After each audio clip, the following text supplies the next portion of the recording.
どうも皆さんこんにちは。今日はこちらです。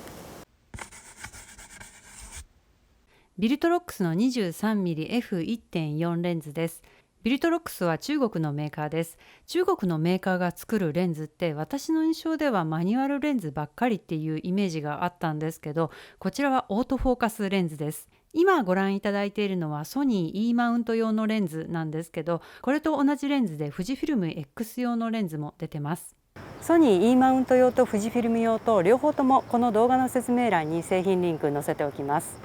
これ本来は APS-C 用のレンズなんですけれども、今日私はこのソニー α7M3 フルサイズのカメラで使っていきます。ということで α7M3 の APS-C スーパー 35mm っていう機能を使うことになります。この機能を使うことで APS-C 用のレンズでもフルサイズで使うことができるようになります。今話していることの意味がわからないっていう方、 APS-C スーパー 35mm っていうので検索してもらうと情報が出てきますので、そちらをご覧ください。今回はその解説は省略させてもらいます。というわけでフルサイズのカメラで使うと画素数が少なくなってしまうっていうマイナスポイントはあるんですけれども、なんといっても F1.4 の明るいレンズがお手頃価格で手に入るということで注目している方も多いレンズなんじゃないかなと思います。今日はこの辺のことをチェックしながらサンプル写真を見ていきます。まずはレンズの外観から見ていきます。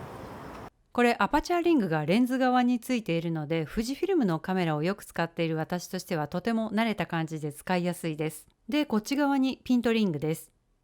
で、この外側の質感なんですけど、触った感じではこれ金属だと思います。フードも金属です。触った感じ、作りはしっかりしてます。で、ボディに接続する時もしっかり固めのスライド感があって、ガタつきとかは全然ないです。それからこのアパチャーリングを回す時にはカチッカチッっていうクリック感はなくて、実際には無段階調節ではないんですけど、無段階調節っていう感じです。私カメラを構える時にこのアパチャーリングあたりをホールドする癖があるのか、気がついたらさっきまでと F 値が変わっちゃってたっていうことが多々あったので、私的にはこのアパチャーリングはもう少し固めの動きの方が助かるなって思いました。それからアパチャーリングをスライドするときにやや摩擦音があります。こっちのピントリングの方はとても滑らかな動きです。で、ここに C って書いてあるバッジがついているんですけど、この C 何の意味なのかな。見た目的にはこのバッジソニーの G マスターっぽいですよね。では次は AF 性能を見ていきます。こんな感じで全く問題ないです。正直思ってたよりもビシバシ決まっていくので驚いたっていうのが第一印象です。ピントの位置は画面端っこでも真ん中でも全く問題なかったです。顔検出にも対応しているのでポートレートやペットの撮影にも使えます。これマスコット人形になっちゃいますけど、こんな感じです。認識してますね。それから動画のオートフォーカスもとてもスムーズなので動画撮影にも使えます。では次 Y 極見ていきます。23mm レンズなのでやや Y 極あります。私はこれぐらいはレンズの特性ということで気にならないんですけど、気になる方はライトルームとかでちょっと直してもいいかもしれないですね。次 F1.4 から F16 まで画像が眠くなったりするのかっていうのを見ていきたいと思います。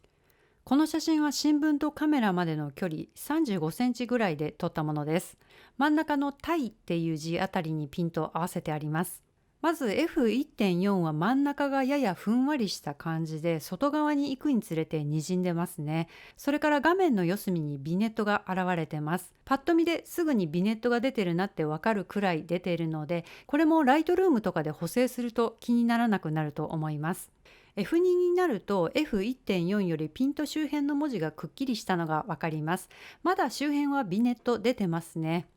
F2.8 でほとんどビネットは気にならない感じになりました。中央部はくっきり映ってますけど、まだサイドはボケた感じがありますね。F4 ではちょっとサイドがボケてるかなっていう感じですね。で次 F5.6 では端っこまでしっかり映ってます。F8 完璧ですね。くっきりはっきりです。F11 これも問題ないですね。そして F16 パパッと見わからないんですけど、拡大して F8 とよく見比べてみると F8 の方が改造されているっていう言い方になるのかな。そんな気がするっていう感じです。今ご覧いただいたように特に大きな問題はないと感じました。以前メーカーも違うマニュアルの中華系レンズで同じようなテストをしたことはあったんですけど、そのレンズの場合は F11 とか F16 になると結構ね、中央が白くもやっとしているのがはっきりわかるようなレンズだったので、このレンズの場合はそんなこともなくて実用でいける感じですね。次、ボケです。中心は円形で外側に向けてだんだんとラグビーボール型っていうのか、レモン型っていうのか、そんな感じになっていきます。こういう写真の場合は気にならないんですけど、こちらの植物の写真、これを見るとちょっとね、背景がガチャガチャうるさく感じるような気もします。こういうボケの感じは個人の好みだと思うので、良い悪いっていうものではないんですけどね。で、次、逆光です。極端なやり方なんですけど、とりあえずレンズに思いっきりライトを当ててみました。F1.4 ではフレアが出てます。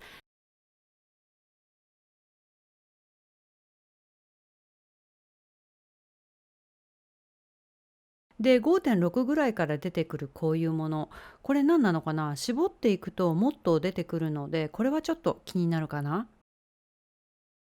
で、次、フリンジです。どういう条件が揃った時にこうなるのかわからないんですけど、フリンジは出る時は出てますね。これも気になる場合はライトルームでちょっと手直しすることができます。それではいくつかサンプル写真をご覧ください。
これちょっと使ってみて思ったのは、まずお値段がお手頃、そこに加えて性能がご覧いただいた通りということで、ソニー E マウントユーザーだったら皆さん欲しくなっちゃうんじゃないかなっていうふうに思いました。ビルトロックスの正規販売代理店のパーギアと Amazon とちょっと値段が違うので、両方とも製品リンクこの動画の説明欄に載せておきます。正直中華レンズのオートフォーカスってどうなのって疑ってかかってたところがあったので、今回使ってみて率直にこれはすごいなっていうふうに驚きました。使っている上での不便さとかはなかったです。F1.4 のあたりでビネットが出てはいたんですけど、編集の時にあえてビネットを加えて編集する方もいらっしゃるぐらいなので、この辺は使いようかなっていうふうに思います。ライトルームとかの編集ソフトと合わせて使えばビネット除去も一瞬でできるので、私的にはここマイナスポイントにはならないんじゃないかなっていうふうに思います。私的には中華レンズにここまで期待していなかったので、そのギャップに驚きました。それでは今日はここまでです。動画の内容を気に入ってくださった方、ぜひまたいいねボタンで教えてください。それからインスタグラムの方もぜひチェックしてみてください。お知らせとかはインスタグラムストーリーズでやっています。それではまた次回お会いしましょう。さよなら。